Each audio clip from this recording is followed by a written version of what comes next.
공짜 점심은 없다는 명제는 경제학에서 아주 중요한 명제입니다. 그런데 이건 경제학뿐만 아니라 우리가 사는 삶의 전반에 아주 잘 알려진 말이 되었습니다. 우리가 어떤 결과를 얻기 위해서는 그에 상응하는 대가를 지불해야 된다는 뜻이기도 하고, 동시에 누군가가 조건 없이 호의를 베풀 때는 조심해야 된다는 뜻이기도 합니다. 그렇다면 공짜 점심은 없다는 말이 왜 이렇게 광범위 전 세계적으로 모든 사람들에게 알려진 말이 되었을까? 한 두 가지 정도 설이 있는데, 미국 서부 개척 시절에 어느 한 선술집에서 이런 광고가 붙었다고 합니다. 이 집에 들어오셔서 술 한 잔 값을 지불하고 나면 점심 식사는 공짜로 드립니다. 그래서 그 주변에 있는 인근의 주당들이 대부분 다 그 식당으로 달려갔습니다. 어차피 점심은 먹어야 되는데 술 한 잔 값만 내면 밥을 공짜로 준다고 하니까 거기로 사람들이 몰려갔습니다. 그런데 나올 때는 어떤 모습으로 나왔겠습니까? 정말 술 한 잔만 딱 마시고 밥만 먹고 나왔겠습니까? 대부분의 사람들이 고주망태가 되어서 나왔습니다. 나오면서 하는 말이 세상에 공짜 점심은 없구나라는 말이었다고 합니다. 또 한 가지 썰은 1938년도에 미국 텍사스주에 있는 한 신문사에서 칼럼이 실렸는데 경제 칼럼이었습니다. 그 칼럼을 쓴 사람이 바벨론 옛 이야기를 기록했습니다. 이 이야기는 사실 신빙성은 떨어집니다. 내용은 이렇습니다. 옛날 바벨론의 한 왕이 나라의 백성들이 너무 가난해서 가난을 구제하고자 그 나라에 있는 학자들을 다 모았답니다. 한 2,000명 정도가 모였는데 그들에게 어떻게 하면 이 나라 백성들의 가난을 해결할 수 있겠느냐, 답을 찾아와라 하고 숙제를 냈습니다. 1년 동안 2,000명의 학자들이 열심히 연구해서 보고서를 가지고 왔는데 약 600페이지 되는 보고서를 가지고 왔습니다. 왕이 화가 머리 끝까지 났습니다. 이걸 나더러 읽으라고 가지고 왔느냐고 집어던지고 궁수들을 동원해서 1,000명의 학자들을 쏴 죽여버렸답니다. 그리고 다시 연구해 오라고 돌려보냅니다. 남은 학자들이 열심히 연구해서 그 다음에 가지고 간 보고서가 약 300페이지 정도 되는 보고서였습니다. 어떻게 됐겠습니까? 또다시 화가 나서 그 중에 절반을 죽여버립니다. 그렇게 해서 죽고 계속 죽어서 마지막 한 명이 남았는데 그 한 명이 한 줄로 요약했습니다. 세상에 공짜 점심은 없습니다. 근데 사실 이 말이 진리 아닙니까? 경제학에서는 아주 중요한 개념입니다. 국가가 인프라를 조성합니다. 복지를 위해서 돈을 씁니다. 그런데 이 돈은 어디에서 나오는 겁니까? 국민들의 세금에서 나오는 것 아닙니까? 그런데 돈을 쓰는 정부도, 그리고 복지 정책을 통해서 돈을 받는 사람들도 사실 이것이 내 주머니에서 직접 나가는 것처럼 느껴지지 않기 때문에 세금에서 나간다는 생각을 잘하지 못합니다. 하지만 세상에 공짜는 없습니다. 그래서 국민들은 정치인들을 잘 뽑아야 되고, 선출된 정치인들은 세금을 아주 세밀하게 잘 사용해야 됩니다. 세상에 공짜 점심은 없다는 말을 우리 신앙의 원리에도 그대로 적용해 볼 수도 있습니다. 베드로 사도는 말하기를 선을 행함으로 고난받는 것이 하나님의 뜻이라고 했습니다. 선을 행하는 것도 하나님의 뜻이고 고난받는 것도 하나님의 뜻이라면 선을 행하고 고난만 받으면 너무 억울하지 않습니까? 그런데 성경을 보면 고난 끝에는 반드시 열매가 있습니다. 고난의 과정에 숨겨진 보화를 캐내기도 하고 고난 뒤에 이어지는 하나님의 위대한 선물이 우리에게 주어집니다. 공짜 고난은 존재하지 않습니다.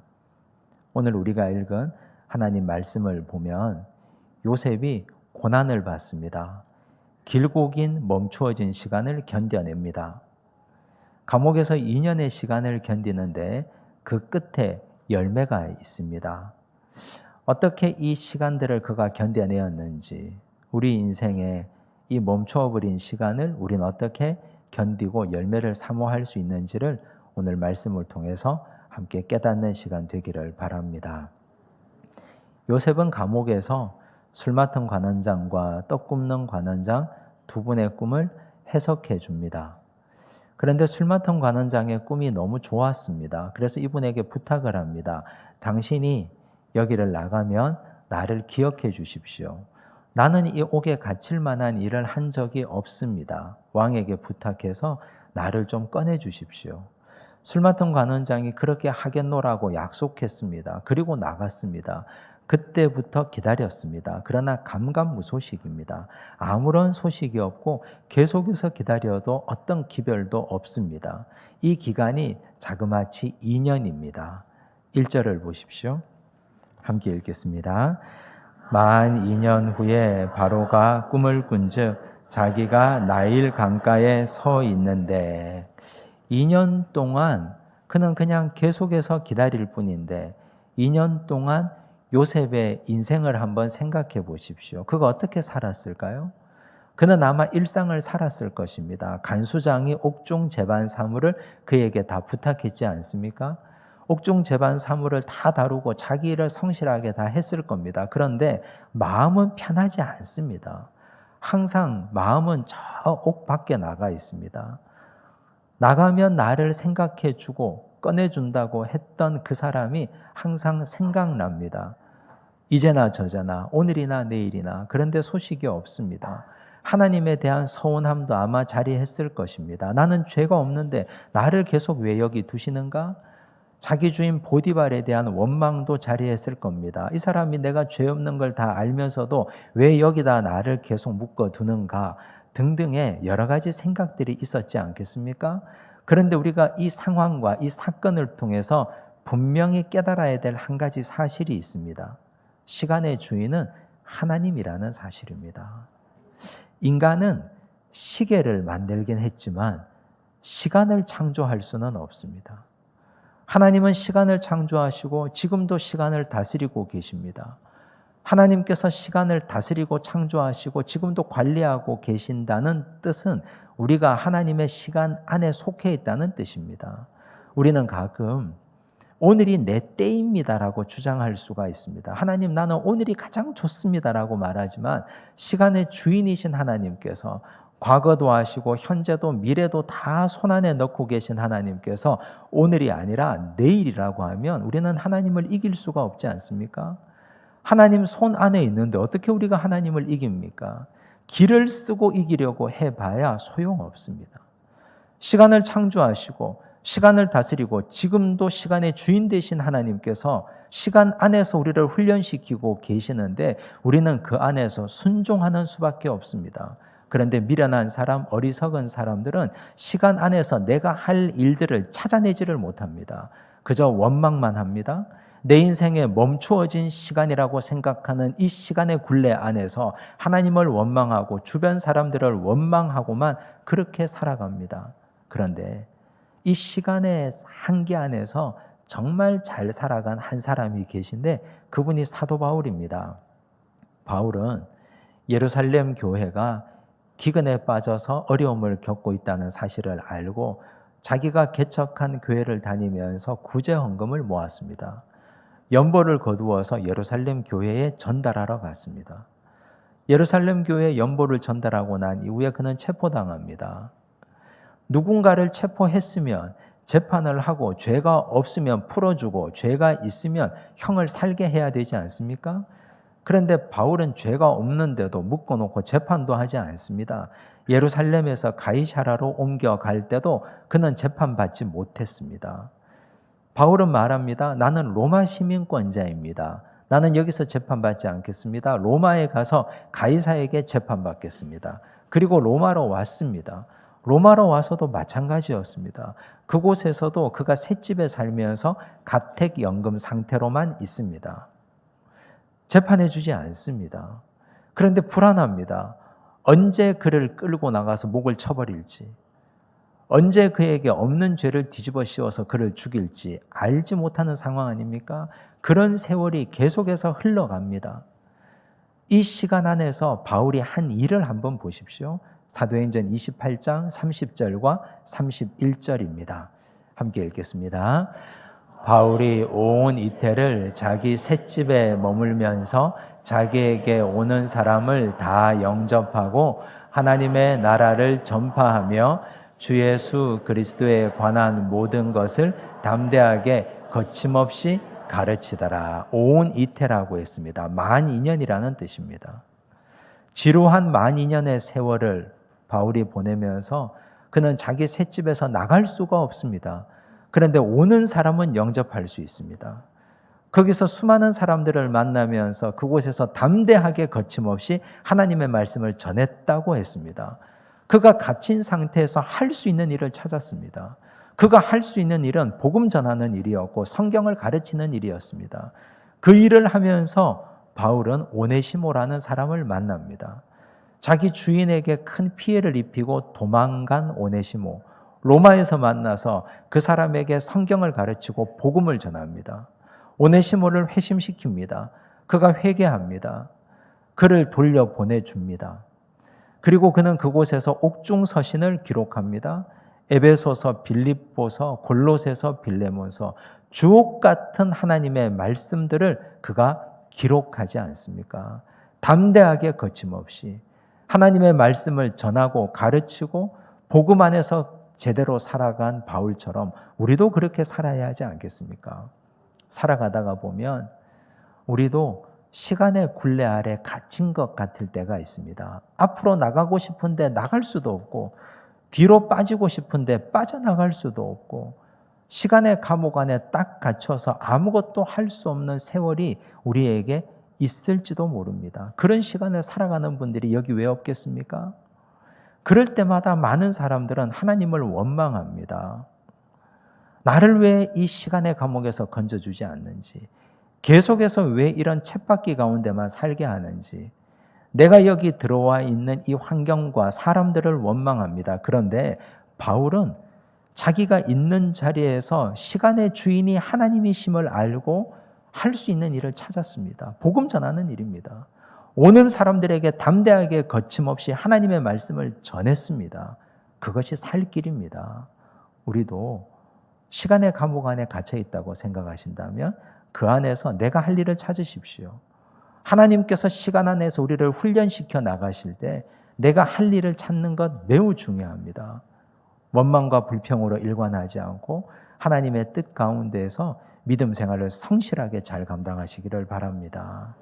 자, 그렇다면 요셉은 2년여간의 멈추어버린 시간 안에서 그는 어떻게 살았을까요? 자신의 영성을 잘 관리하고 그는 그곳에서 영적 예민함을 유지하고 살았을까요? 아니면 다른 사람들처럼 믿음이 무너져 내리고 원망하고 불평하고 살았을까요? 자신의 믿음, 제대로 살았는지 그렇지 않았는지를 판단하는 판결의 자리가 부지불식간에 갑자기 찾아왔습니다. 이집트의 왕 파라오가 꿈을 꾼 것입니다. 그의 꿈은 이렇습니다. 두 번의 꿈을 겹쳐 꿉니다. 그가 꿈에 보니 자신이 나일 강가에 서 있습니다. 7마리의 암소가 있습니다. 그 7마리의 암소는 아름답고 살이 쪄 있습니다. 보기만 해도 아름답고 좋습니다. 그런데 한쪽 편에 보니 파리하고 흉측하게 깡마른 암소 7마리가 있습니다. 보기만 해도 겁이 나고 두렵습니다. 그런데 이 흉측한 암소 7마리가 아름답고 살찐 암소 7마리를 잡아먹어버립니다. 깜짝 놀라서 잠이 깹니다. 다시 잠을 청하고 두 번째 꿈을 꿉니다. 무성하고 충실한 7 이삭을 보았습니다. 보기만 해도 배가 부르지 않습니까? 그런데 그 곁에 보니까 동풍에 마르고 가는 7 이삭이 자라고 있습니다. 흉측하고 보기가 싫습니다. 그런데 이 흉측하고 동풍의 마른 7 이삭이 무성하고 충실한 7 이삭을 잡아삼켜 먹어버렸습니다. 도대체 이 꿈을 이해할 수가 없고 해석할 수가 없습니다. 아침이 되었습니다. 사람들을 불러 모읍니다. 8절을 보십시오. 함께 읽습니다. 아침에 그의 마음이 번민하여 사람을 보내어 애굽의 점술가와 현인들을 모두 불러 그들에게 그의 꿈을 말하였으나 그것을 바로에게 해석하는 자가 없었더라. 하나님이 주신 꿈을 어떻게 점술가와 이집트의 현인들이 해석하겠습니까? 물론 그들이 이 꿈을 가지고 대충 때려잡아서 말할 수도 있습니다. 하지만 그 말에 책임을 져야 되니까 누구 하나 이 꿈을 정확하게 해석하는 사람이 없었습니다. 이런 상황을 곁에서 보고 있었던 술 맡은 관원장이 2년 전 자기가 경험했던 일이 생각납니다. 9절을 보십시오. 함께 읽습니다. 술 맡은 관원장이 바로에게 말하여 이르되 내가 오늘 내 죄를 기억하나이다. 2년 전 그가 감옥에서 떡 굽는 관원장과 갇혀 있었을 때 그때 요셉을 만난 일을 기억합니다. 그리고 바로에게 말합니다. 요셉이 얼마나 자신의 꿈을 잘 해석해 주었는지. 그래서 내가 지금 이 자리에 있게 되었다고 말합니다. 바로가 말합니다. 당장 불러 올리라고 말합니다. 14절과 15절을 보십시오. 함께 읽습니다. 이에 바로가 사람을 보내어 요셉을 부르매 그들이 급히 그를 옥에서 내놓은지라. 요셉이 곧 수염을 깎고 그의 옷을 갈아입고 바로에게 들어가니 바로가 요셉에게 이르되 내가 한 꿈을 꾸었으나 그것을 해석하는 자가 없더니 들은즉 너는 꿈을 들으면 능히 푼다 하더라. 이런 시간이 올지 어떻게 알았겠습니까? 요셉이 기대했던 것은 술 맡은 관원장이었습니다. 당신이 나가시면 나를 건져주십시오라고 했는데 그 사람은 소식이 없었는데 바로가 꿈을 꾸고 자기를 왕 앞에 세울지 어떻게 알았겠습니까? 이제 불현듯 이 시간이 다가옵니다. 자신이 감옥에서 2년 동안 고생했고 수고했던 이 시간들을 한꺼번에 청산할 수 있는 시간이 찾아왔습니다. 자신의 영적인 실력을 마음껏 뽐낼 수 있는 시간이 찾아왔습니다. 그런데 바로의 질문이 중요합니다. 내가 들으니 너는 들으면 꿈을 능히 푼다 하더라 말했습니다. 너는 이라고 말했습니다. 이제 이 던져진 바로의 질문에 대해서 요셉이 어떻게 대답하느냐가 그가 지금까지 어떤 인생을 살아왔는지, 그가 감옥에서 잘 견뎠는지, 믿음과 영성을 유지했는지가 판가름되는 지점입니다. 그래서 16절이 아주 중요합니다. 16절 말씀 함께 읽습니다. 요셉이 바로에게 대답하여 이르되 내가 아니라 하나님께서 바로에게 편안한 대답을 하시리이다.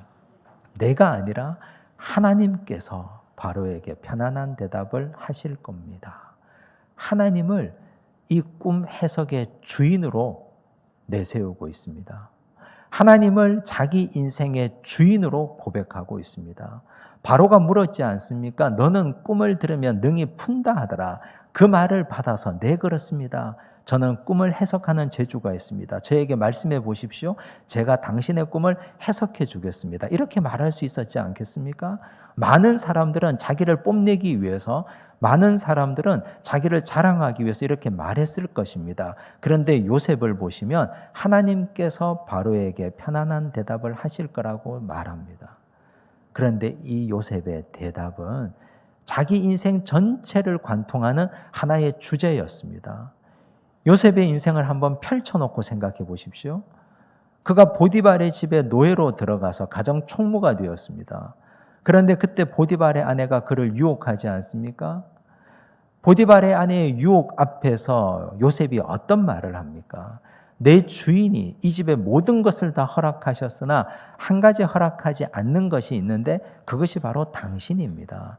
내가 어찌 이 악을 행하여 하나님 앞에 큰 죄를 짓겠습니까? 그가 보디발의 집에서도 말한 것은 하나님 신앙이었습니다. 비록 내가 노예로 살면서 내 육신으로는 당신들을 주인으로 섬기고 있으나 내 삶의 참 주인은 하나님이십니다. 그래서 나는 죄를 지을 수가 없습니다. 하나님이 내 인생의 주인 되시는데 어떻게 내가 죄를 짓겠습니까? 그의 인생은 노예로 살면서도 참 주인이 바로 하나님이신 것을 신앙 고백했습니다. 보디발의 집에서 그랬습니다. 이제 시간이 지나고 공간이 바뀌어서 감옥에 들어갑니다. 술 맡은 관원장과 떡 굽는 관원장을 섬깁니다. 하루는 들어가서 그들의 얼굴을 살피니 얼굴에 근심의 빛이 있습니다. 그래서 묻습니다. 왜 이렇습니까? 두 사람이 꿈 이야기를 합니다. 꿈 때문에 내가 이렇다고. 그때 요셉이 뭐라고 합니까? 내게 이르소서 해석은 하나님께 있습니다. 내가 해석하는 것이 아니라 해석은 하나님께 있다고 말합니다. 역시 우리 인생의 해석의 주인은 하나님께 있다는 신앙 고백이었습니다. 감옥에서도 그는 인생의 주인을 하나님이라고 고백했습니다.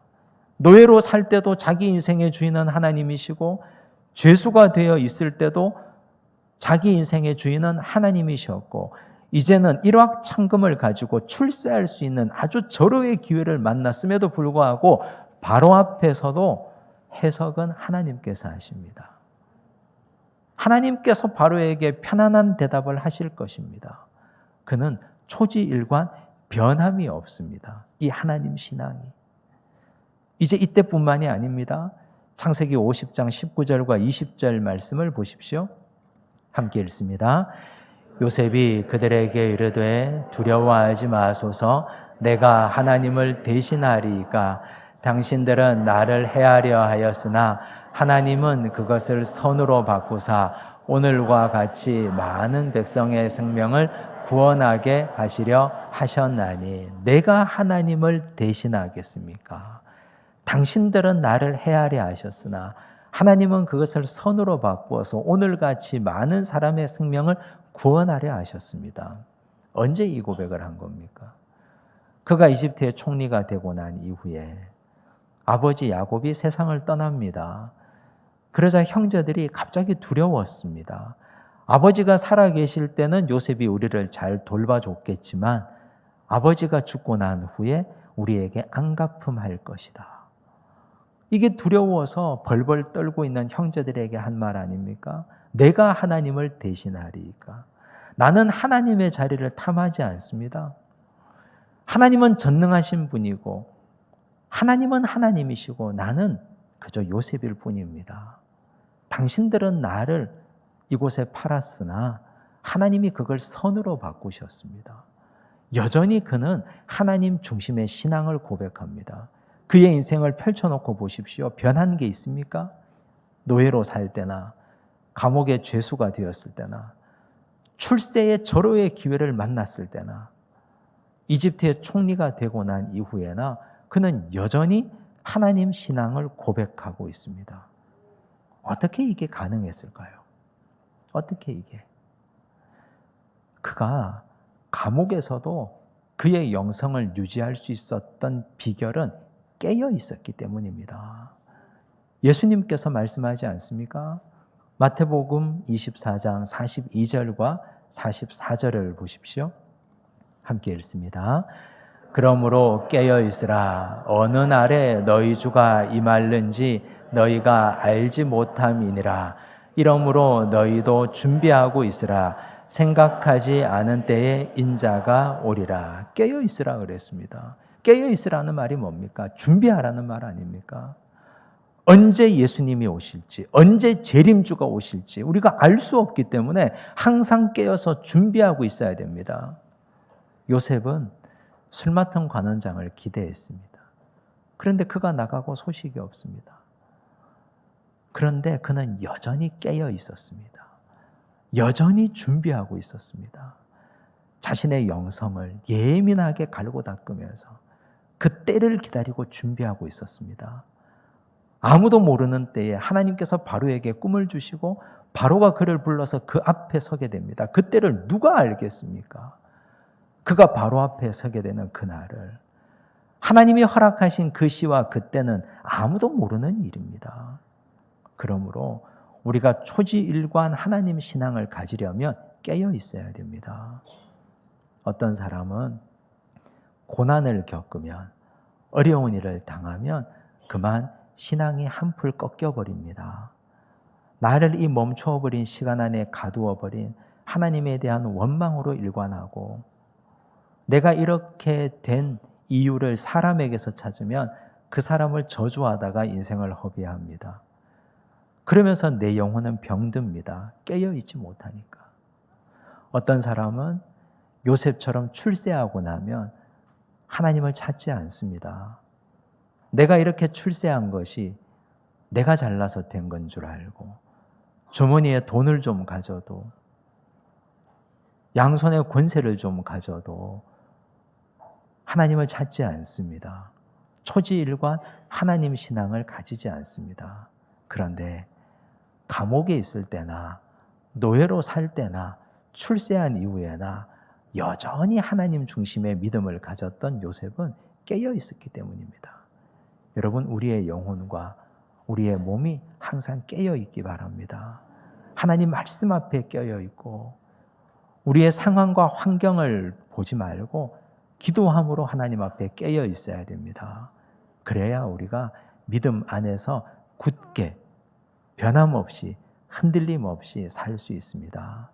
이 고난을 잘 견디고 나면 반드시 공짜가 없는 하나님께서 우리 인생에게 아름다운 열매로 갚아주실 줄로 믿습니다. 기도하겠습니다. 아버지 하나님, 요셉의 삶을 통해서 우리의 연약함을 봅니다. 그는 노예로 살 때나 감옥에 죄수가 되어 있을 때나 일확천금 출세의 기회를 얻었을 때나 성공하고 출세한 이후에나 한결같았습니다. 하나님이 자기 인생의 주인이었습니다. 하나님이 자기 인생의 주어였습니다. 주여, 우리는 환경과 상황에 따라 많이 흔들립니다. 주여, 우리를 붙잡아 주시옵소서. 시간의 감옥 안에 갇힌 것 같을 때, 멈추어버린 시간 안에 내가 머물러 있는 것 같을 때, 한 발짝도 움직일 수 없는 상황 같을 때, 그때 우리는 하나님을 향하여 원망했고 사람을 저주했습니다. 우리가 할 일을 찾지 못했습니다. 그러나 이제 우리도 바울처럼, 우리도 요셉처럼 여전히 내가 할 일을 찾겠습니다. 믿음 생활 성실하게 감당하고 주 안에서 깨어 있겠습니다. 언제 주님 나를 부르실지 그때와 시는 알지 못하지만, 그러나 매 순간 영이 깨어서 하나님 앞에서 살기 원하오니 주여, 우리의 영혼을 붙잡아 주시옵소서. 예수님 이름으로 기도드리옵나이다. 아멘.